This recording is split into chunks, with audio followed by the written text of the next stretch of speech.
Satu unit rumah konstruksi kayu jenis shelter milik M. Supi 78 tahun di Gampung Lamtamon, Kecamatan Lembah Selawah, Aceh Besar pada Jumat 2 Juli 2021 petang sekitar pukul 15.30 waktu Indonesia Barat dimangsa api. Musibah kebakaran itu selain menghanguskan rumah juga turut terbakar satu unit sepeda motor jenis Supra dan satu kepala keluarga atau 7 jiwa kehilangan tempat tinggal.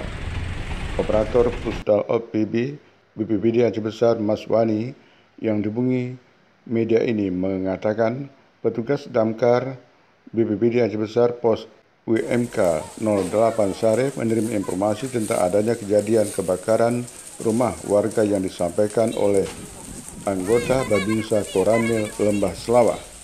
Menurutnya, begitu menerima informasi, petugas langsung bergerak ke lokasi kejadian untuk melakukan penanganan kebakaran tersebut dan berkoordinasi dengan Pos Limum.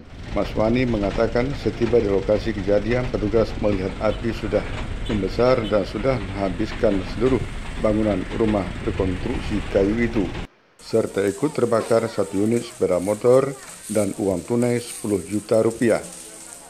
Data yang dihimpun dari petugas saat kejadian, kata Mas Wani, rumah dalam keadaan kosong, pemilik pergi ke sawah. Untuk penyebab kejadian kebakaran itu sudah dalam penanganan pihak berwajib Polsek Lembah Selawah.